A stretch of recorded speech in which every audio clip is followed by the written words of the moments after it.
Will you answer the call in the middle of it all? Gotta be a watchman on the wall. Gotta be a watchman on the wall. We're all the same team with a vision and a dream. Gotta be a watchman on the wall. Gotta be a watchman on the wall. Will you answer the call? Will you answer the call? In the middle of it all. In the middle of it all. Gotta be a watchman on the wall. Gotta be a watchman. I wanna be a watchman.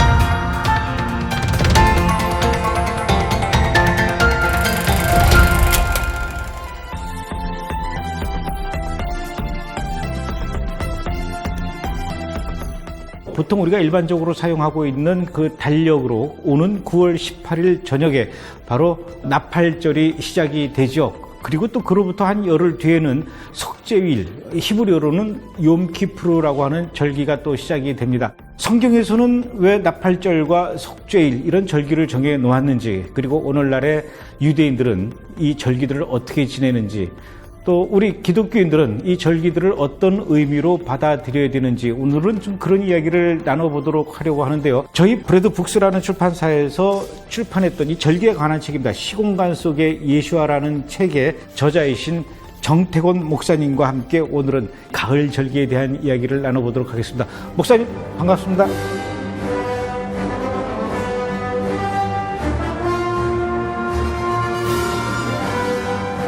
반갑습니다. 봄절기 때 뵙고 또 이제 가을절기 때 이렇게 뵈니까 제가 목사님을 굳이 표현하자면 절기의 남자 이렇게 표현하고 싶은데 어떻습니까? 절기의 남자. 영광이고 아주 마음에 드는 표현입니다. 예. 우선 제가 9월 18일부터 이제 나팔절이 시작이 된다고 했는데 9월 18일이 유대력으로 새해가 시작이 되는 거죠. 그러면 보통 서양력에서는 우리가 1월 1일을 새해로 이렇게 맞이하는데 유대력에서는 9월 18일, 이것도 이제 뭐 매년 바뀌긴 하겠지만 왜 9월 18일이 유대력으로 새해가 되는 건지 그 기준은 뭡니까? 성경에서 말하는 새해, 그래서 우리가 말하는 설날 1월 1일 이런 개념은 실은 이제 니산월입니다. 니산월 1월 1일을 새해 첫날로 삼아라 이렇게 하나님이 명령하셨기 때문에 로쇼샤나라고 부르는 이 설날이 지금 뭐 9월이나 10월에 오는 것이 아니라 3월, 4월 이때 와야 되는 것이 맞는데 이제 그 사이에 좀 변화가 생겼어요. 이스라엘이 디아스포라로 그 땅에서 쫓겨나고 또 이러면서 이제 탈무드 연구가 활발해지고 그래서 이제 탈무드의 어떤 전통과 전승에 바탕해가지고 새롭게 이 설날들을 만들어냈는데 아무래도 이제 이것은 그 각 나라 흩어져간 나라들 속에서 동화되고 그런 삶을 살아갈 때 이제 이런 부분에 반드시 변화가 필요하지 않았나 이렇게 생각을 합니다. 그래서 지금 사실 지금 이스라엘이 지키고 있는 이런 설날은 일단 성경적인 설날은 아니다. 아하, 그렇군요. 그러면 유대민족이 그 디아스포라 되기 전에 2000년 전이 되겠네요. 그 2000년 전에는 나팔절, 새해가 지금의 이 9월, 10월 이때가 아니었을 수도 있겠네요. 예수님 때만 해도 여전히 그 성경적인 그런 유대교 그리고 우리가 일반적으로 랍비 유대교라고 부르는 것은 그야말로 이제 그 탈무드에 바탕한 종교거든요.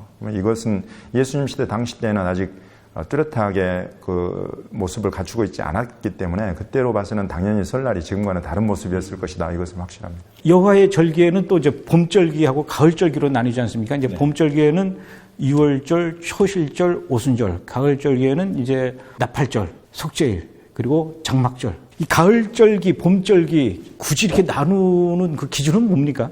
기준은 굉장히 간단합니다. 봄절기는 봄이니까. 봄에 딱 모여 있고 가을절기는 가을에 달 하나, 유대력으로 하면 7월인데 이때 딱 모여 있어요. 그래서 이렇게 봄의 절기, 가을의 절기로 나누기가 아주 쉽고 봄의 절기의 성격과 가을의 절기의 성격이 워낙 뚜렷하게 구분이 되어서 나누어져 있기 때문에 보고 이해하고 하는 데는 뭐 아주 심플한 그런 이유가 있는 거죠. 딱 모여 있습니다. 그럼 절기가 6개입니까? 대표적인 절기가 6개고 그 외에도 이제 우리가 절기로 취급하는 것 중에 이제 안식일이 들어있고 예수님 시대 때에도 지켰던 수전절 그리고 이제 에스더 때 만들어졌던 불임절 이런 절기들이 있는데 기본적으로 여기 이제 봄의 절기 3개, 가을의 절기 3개로 나누는 것은 처음에 하나님께서 이스라엘에게 이제 절기를 지켜라, 여호와의 절기를 지켜라라고 말씀하실 때 주셨던 것이 이제 그렇게 셋으로 나눠지기 때문에 그걸 집중해서 보고 있습니다. 자, 그럼 이제 가을 절기 첫 번째 절기 나팔절부터 이제 좀 질문을 드리겠는데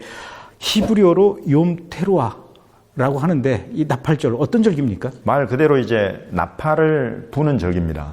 이 절기를 하나님께서 이제 정해 주실 때에 이 욤 테루아 또 지카론이라는 기억이라는 단어를 또 같이 넣어 주시면서 나팔을 불어서 기념하게 하고 기억하게 해라. 이렇게 하면서 이제 주시는 절기거든요, 이게. 그럼 무엇을 기념하고 무엇을 기억할 것인가 하고 생각을 해봤더니 나팔이라는 단어가 처음 등장하는 것이 출애굽기 19장이에요. 출애굽기 19장에 하나님께서 백성을 만나러 오시고 율법을 주시기 위해서 강림하시는 그 장면에서 하나님께서 이제 나팔을 길게 불면 그 나팔 소리를 듣고 백성들이 이렇게 모여서 하나님 내려오시는 그 강림하시는 것을 준비하고 맞이하게 해라. 이 장면에서 사실 이제 나팔을 부는 것이 처음 등장을 해요. 그래서 이제 이때 이렇게 하나님께서 그때 백성을 만나러 오시고 말씀을 주시러 율법을 주시러 오신 그것이 이제 우리가 일반적으로 지금 오순절로 그렇게 연결을 시키거든요. 오순절이 세 번째 달 5일이나 6일 날 옵니다. 그때로부터 해서 이제 네 번째, 다섯 번째, 여섯 번째 달, 석 달하고 한 20일을 충분히 지난 다음에 일곱 번째 달이니까 이때 이제 이 기억하고 기념해라 나팔을 불면서 이런 것은 너희를 만나러 오셨던 이스라엘의 하나님 그리고 그 하나님께서 주신 율법 이것을 이제 기억하고 기념하라 이것이 아주 가장 큰 의미로 그렇게 지금 이해하고 있습니다. 자, 목사님 제가 이 나팔을 갖고 왔는데 그때 당시에 그 이스라엘 백성들이 부르던 나팔도 지금 뭐 거의 비슷한 모양이겠죠? 처음에 출애굽기 19장에 하나님이 이제 나팔을 불어라 할 때는 지금 이 양각 나팔을 우리가 쇼파르라고 부르는데 이제 거기에는 이제 요벨로 나와요. 요벨을 불어라 하고 보면 요벨이 뭐냐면 이제 순양의 뿔이거든요.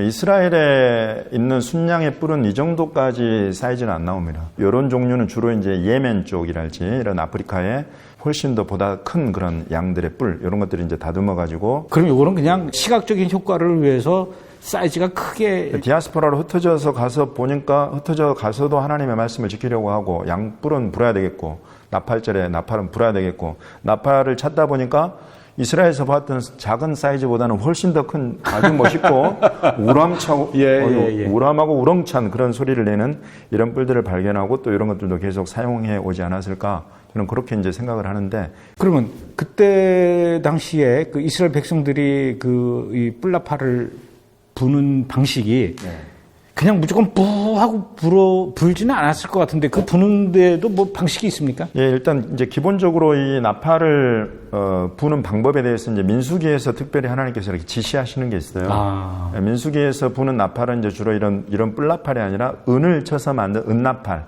그래서 그건 이제 이름이 쇼파르라고 안 하고 핫조스라라고 해요. 이름이 참 독특한데 핫조스라 그래서 핫조스롯 이렇게 이제 나오는 그 은나팔인데 그 은나팔은 길게 만든 말하자면 일종의 트럼펫입니다. 그래서 이제 그런 트럼펫으로 두 개를 만들어서 이제 강하게 불고 약하게 불고 길게 불고 짧게 불고 이런 것에 따라서 이제 진영들을 백성의 지도자들만 모을 것이냐 아니면 전체 이스라엘 백성이 다 일어나서 떠날 것인가 또 지금 전쟁을 준비하러 모이는 것인가 이런 것들을 신호를 다 정해가지고 그렇게 이제 불었었죠. 목사님은 뿔나팔 전문가는 아니시겠지만 부실 수는 있으시죠? 한번 시도해 볼까요?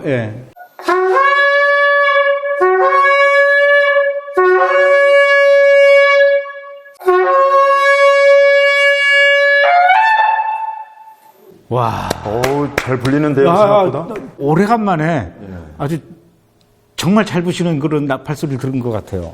감사합니다. 그때 당시에 그러면은 그 한두 사람만 나팔을 부는 겁니까? 아니면 백성들이 다 같이 이렇게 부는 겁니까? 정해져 있습니다. 율법에 정해져 있는데 아무나 불 수가 있었던 것은 아니고 제사장만 불어라. 그래서 이 뿔나팔은 본래 이제 제사장들에게 주어지고 제사장들이 이제 백성들을 소집할지 또는 전쟁에 나갈 때도 그래서 제사장들은 꼭 함께 나가요. 이제 그런 것들이 유럽 전쟁에 이렇게 성직자들이 참여하고 막 이렇게 악기가 동원되고 이런 것들이 어떤 근원이 됐는데 그렇게 이제 제사장들만 불 수 있는 악기, 요게 이제 나팔이죠. 이걸 불면 광야에서 이게 쫙 멀리 퍼지나요? 광야의 특징은 그 소리가 아주 잘 퍼집니다. 그래서 아주 잘 들리고 특히나 이제 가령 두 개를 막 동시에 분다. 거의 못 듣는 사람이 없다고 봐야죠. 와, 저도 광야를 참 여러 번 갔는데 그때 이 뿔나팔을 들고 와서 한번 불어볼 걸. 기가 막힙니다. 제가 산기도 팀들하고 함께 다니면서 네게브 광야에 가가지고 네게브 광야에서 요 뿔나팔 잘 부시는 목사님이 부는 걸 들었는데 소리가 쫙 퍼져요. 그래가지고 저 멀리 있는 유대인이 그 소리를 듣고 찾아온 거예요. 우리 오호. 팀을. 그래서 만나가지고 예수님 이야기하고 그럴 정도로 이 소리가 광야에서 불리면 기가 막힙니다.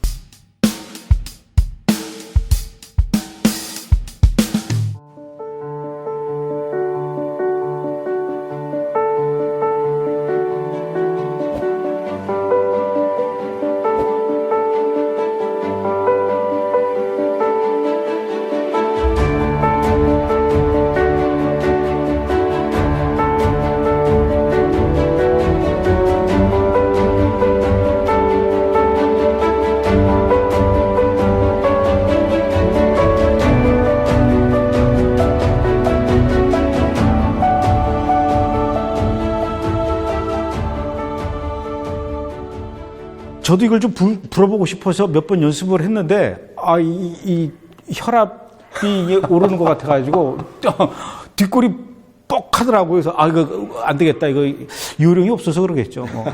어쨌든, 나팔절 이후부터 석제일까지 열흘 동안 유대인들은 그럼 어떻게 진행했습니까? 이제 그런 부분에 대해서 아주 구체적인 어떤 그 역사적인 사료나 이런 것들로 유대인들이 어떻게 했다 이런 것들이 이렇게 기록되어 있는 건 제가 못 봤습니다. 그렇지만은 일반적으로 이제 출애굽기 19장에서 강림에 오시는 하나님을 만날 준비도 유대인들이 3일을 하거든요. 하나님께서 3일 동안 준비를 하고 뿔나팔 소리가 나거든 나를 맞으러 나와라. 이렇게 말씀하시는 것처럼 사실 이제 나팔절이 유대력으로 7월 1일, 그 다음에 이제 속죄일이 7월 10일인데 그러면 이 10일 동안에 뭘 했을까 정도는 충분히 우리가 유추해 볼 수 있는 것이 하나님을 만나는 준비를 하라는 나팔의 신호, 그리고 이제 속죄일은 그야말로 하나님의 성전, 하나님의 집에 가장 중요한 지성소가 열리는 날. 그래서 지성소를 통해서 온 나라와 민족 전체의 백성의 죄가 사해지는 날이기 때문에 그런 은혜의 긍휼의 하나님의 임재 앞에 설 준비를 10일 동안 이 백성들이 이 모양 저 모양으로 했을 것이다. 이것은 아주 충분히 개연성 있는 그런 이해입니다. 예수님도 그때 당시에 나팔을 부셨을까요? 저는 예수님은 불지 않았을 거라고 봅니다. 왜냐하면 예수님이 이 땅에 오셔가지고 이 땅에 그때에 여전히 하나님의 집 성전이 있었고 그 속에서 섬기는 제사장 가문이 있었고 그런 제사장들 세워진 대제사장들이 있었기 때문에 제사장만 부르라고 하는 그것을 예수님은 유다 지파로 오셨기 때문에 그것을 존중해서 불지 않으셨을 거라고 그렇게 지금 생각을 하고 있어요.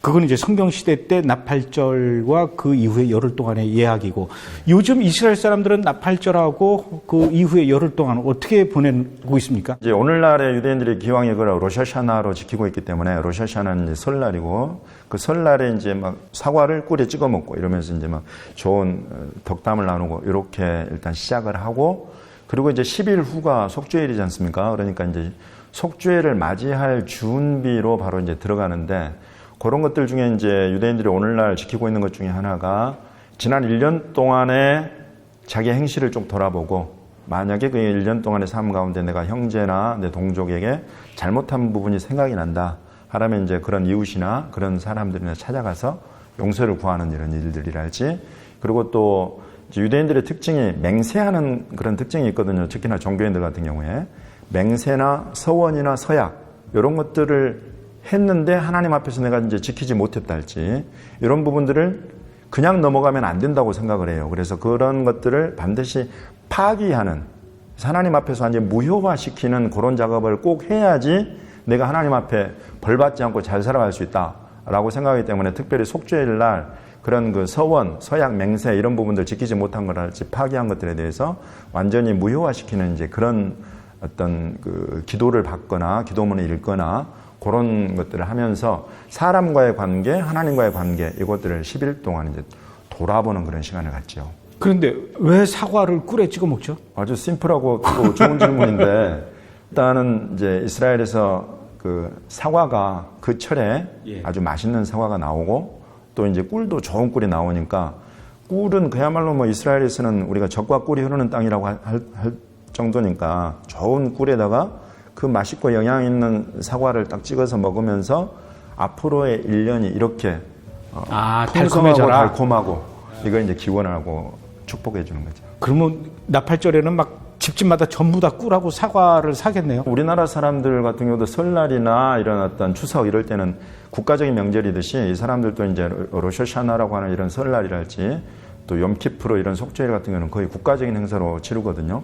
그러니까 이제 뭐 이 정도는 또 꿀이나 사과는 이스라엘에서 정말 가난한 사람들도 얼마든지 챙겨놓을 수 있는 그런 거여가지고 거의 모든 사람들이 다 그렇게 한다고 봐야죠. 그럼 나팔절엔 요즘 유대인들도 나팔을 붑니까? 나팔 부릅니다. 아까도 제가 말씀드렸다시피 특히나 유대인들 같은 경우는 제사장만 분다 이런 개념이 있어요. 그래서 이스라엘 안에서 이제 제사장 그룹으로 분류되는 사람들이 있어요.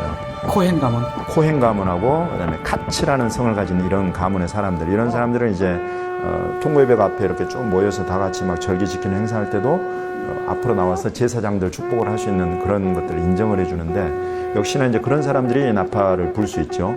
근데 이제 더불어서 우리 예수님을 믿는 사람들은 이제 예수 그리스도 그분이 대제사장이시고 그분 안에서 우리가 제사장으로 하나님께서 세우셨다는 이런 믿음을 가진 사람들은 이제 이스라엘 안에서도 곳곳에서 이렇게 뿔나팔을 불지만 기본적으로 유대인들 안에 이렇게 어떤 유대교 지금 율법 안에 살고 있는 사람들 같은 경우는 제사장들만 불 수 있다 이렇게 지금 생각하고 그 사람들은 그때 불지요.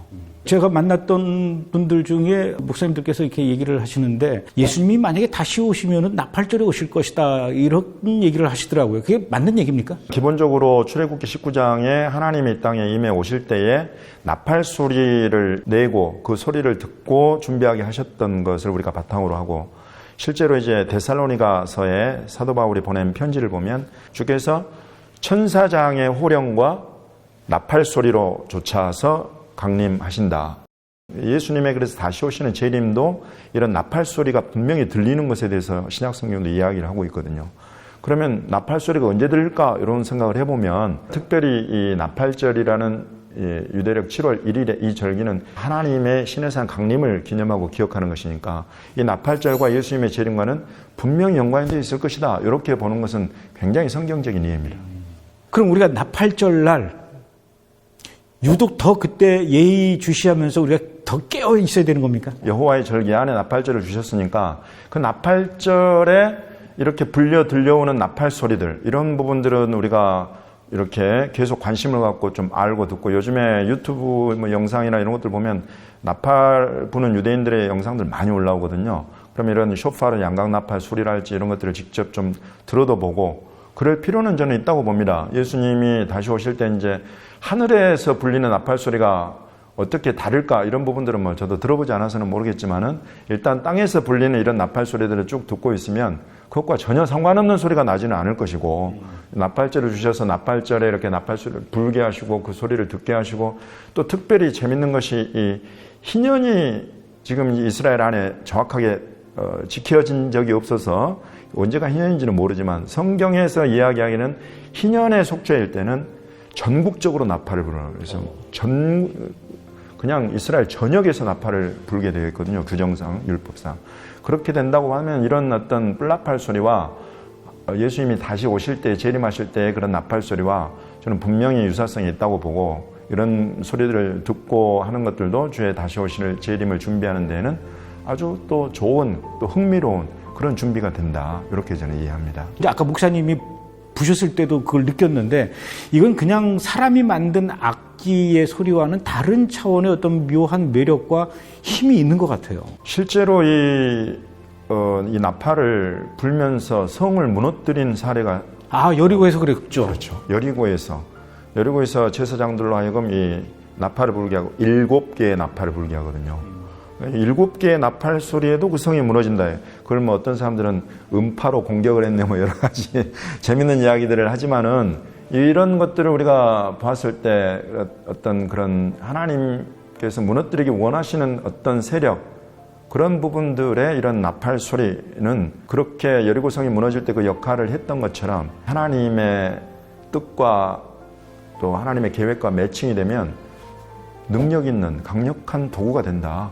이렇게 충분히 볼 수 있죠. 그러면은 뭐 여리고성은 아니지만 우리가 만약에 이스라엘에 여행을 갔다가 이런 이 나팔을 구입을 해서 집에 와서 열심히 연습을 해가지고 가령 예를 들어서 저 같은 경우는 이 브레드 TV에서 새벽마다 매일 분다든가 또는 교회에서 새벽마다 또는 주일 예배 때 이렇게 분다든가 그러면 그 나팔 소리에서 나오는 어떤 그 하나님의 영이라 그래야 될까요? 에너지 이런 것들을 충분히 느낄 수 있을까요? 기본적으로 하나님께서 이런 그 나팔을 불게 하시고 그 나팔을 불면 하늘에서 하나님이 보시고 하나님께서 그 나팔 부는 그 사례, 현장 이런 것들 가운데 들으시고 역사하신다. 이렇게 하나님이 약속하시거든요.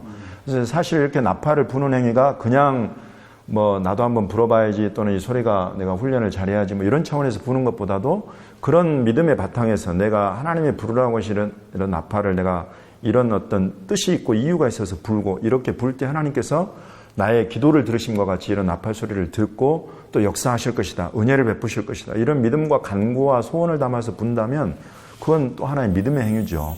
그럼 저도 열심히 연습을 해야 되겠네요. 나중에 감독님이 저보다 훨씬 잘 부시겠는데 매일 새벽마다 이제 이걸 불어서 연습을 하시면 실제로 이 나팔을 통구이벽 앞에서 불거든요. 네. 그러니까 여기 호텔홀에서 중요한 일 있을 때마다 불고 시작을 하고 또 마치고 그렇게 한다.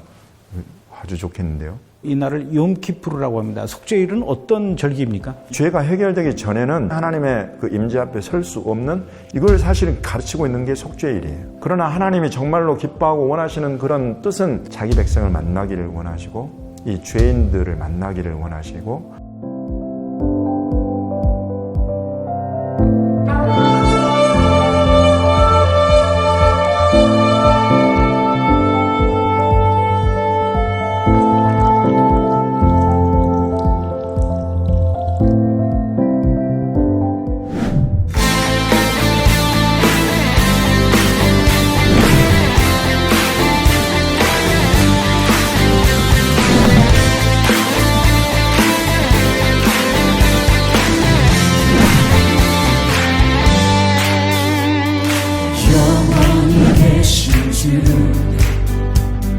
감춰진 그 신비